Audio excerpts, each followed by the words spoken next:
Hello, and thank you for joining us today. We're going to read today from Psalms 40, where it says, I waited patiently for the Lord. He turned to me and heard my cry. He lifted me out of the slimy pit, out of the mud and mire. He set my feet on a rock and gave me a firm place to stand. He put a new song in my mouth, a hymn of praise to our God. Many will see and fear the Lord and put their trust in Him. I waited patiently for the Lord. Waiting. None of us likes to wait. In the age of 1-minute cooking, ad skipping, fast forwarding of shows, and instant gratification, we have become a generation foreign to the very concept of waiting. Sadly, our time with God also reflects what we are used to, and it doesn't instantly gratify us. We move on to the next greatest thing. What we forget is that there is actually victory in the waiting process. Waiting in the heat of the furnace causes the gold to be rid of impurities and hence shine more. And it becomes more valuable also.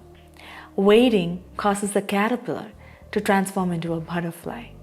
So if you just look around us in nature itself, there is a waiting process that causes transformation into beauty. From the word we know about Esther. Esther waited and it brought forth a queen. Hannah waited and it brought forth a Samuel, a judge and a prophet, one who heard the voice of God when the voice of God was not common to hear. Joseph waited and it brought not just fulfillment of dreams, but also a second in command to Pharaoh. Moses waited and God brought forth a deliverer.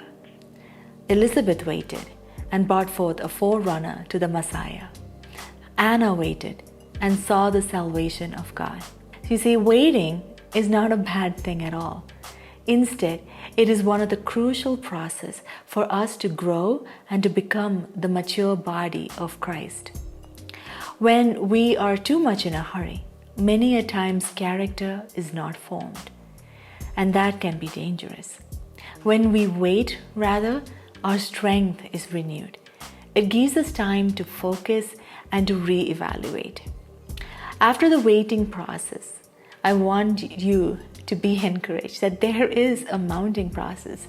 There comes the soaring process, and we are prepared to run the next stretch of our journey. You see, as we seek God in our waiting period, what happens is that we are lifted up out of the very thing that could have swallowed us alive.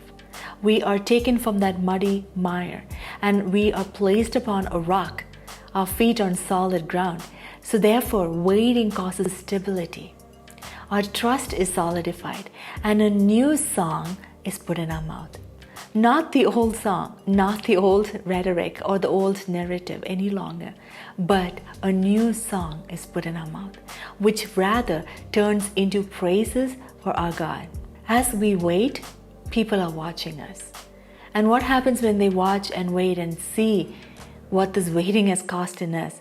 It actually causes them to fear God and to put their trust in Him. So waiting has the end result of forming our character. It causes us to renew our strength. It causes us to sing a new song because a new song is placed in our soul. And it is also for the people that surround us to fear and to trust in God. So I want to encourage you, those that find themselves in this waiting period, that not to give up. It is doing something much more of greater value in you.